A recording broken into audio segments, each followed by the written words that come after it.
చివరిగా ఎప్పుడు చూసారు మీరు స్వేచ్ఛని?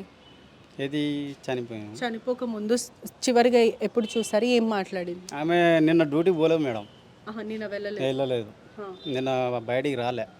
8 గంటల వరకు ఇక్కడికి తీసుకొచ్చాడు. తీసుకొస్తే 8 గంటల వరకు నుంచి పైకి వచ్చేసింది. నీ కిందన ఉన్నా. ఆమె వచ్చింది. వచ్చాక ఒక అర్ధగంట సేపు కొట్టింది డోరు. మళ్ళీ పాప కొట్టింది. కిందికి రాగానే ఆంటీ మమ్మీ డోర్ తీస్తలేదు అని అంటే అమ్మ జరిపి మీ దగ్గరికి వచ్చింది. వచ్చింది వాచ్మెన్ వాళ్ళ మా దగ్గరికి వచ్చేసింది. వచ్చేసినాగానే ఎందుకమ్మా అంటే ఇక మా కింద మా భార్య ఉంది. ఆమె నువ్వు కూడా రా, నాకు భయం అవుతుంది అంటే సరే నేను కూడా వస్తాపా అని వచ్చినాం. ఒక గంటన్నర మొత్తుకున్నాం అక్క అక్క అని. అయినా ఇక సప్పుడు చేయలే. కిటికీలకి వెళ్ళి చూసినాం. ఆ డోర్ ఓపెన్ ఉంది లోపలిది. ఇది ఓపెన్ లేదు, బెడం పెట్టింది. ఎట్లా అని ఒక అర్ధగంట సేపు గంట సేపు కొట్టినాం. మీరు కూడా కొట్టారు? డోర్ కొట్టాము. అయినా తీయలే. కింద ఒక అన్న ఉన్నాడు, ఈ అన్న తీసుకొచ్చి అన్న అంతగా గుద్దినాం.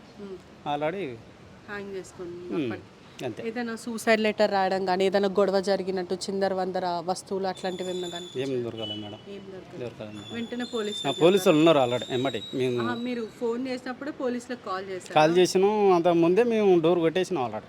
వాళ్ళు రాకముందుకే మేము లోపలికి పోలే. ఇక పోవద్దని మేము పోలే. కానీ చూసారు అప్పుడు? చూసి వెనుకకు వచ్చేసి కూతురు ఏమనిందంటే చాలా షాక్ ఉంటుంది. తల్లి కళ్ళ ముందు అలా విగత జీవిత పడి ఉండడం ఎవరు తట్టుకోలేదు. కూతురు ఏమని అంటే డోర్ తీసేసరికి వాళ్ళ అమ్మని చూసింది. చూడంగానే అతనికి ఫోన్ చేసింది. ఎవరు పూర్ణ అన్నట్టు ఆయన చేసింది. వాళ్ళ తాతయ్యకు ఫోన్ చేసింది. చేస్తాగా ఆయన చేసిండు. అటు చేయగానే ఏం మాట్లాడిందో రారా కానీ ఏవాలనే చనిపోయిందని పాప అన్నది. అతన్ని తిట్టిందా పాప? ఆల్రెడీ బూతులు తిట్టింది. ఇప్పుడు ఎవరైతే పూనం చందన్ ఉందో అతను తిట్టి నీ వల్ల చనిపోయింది అని. అయితే పాపకి తెలుసు ఏం జరిగింది. తెలుసు అంతా ఏం జరిగేదంతా పాప తెలుసు. పాప ఏమన్నది?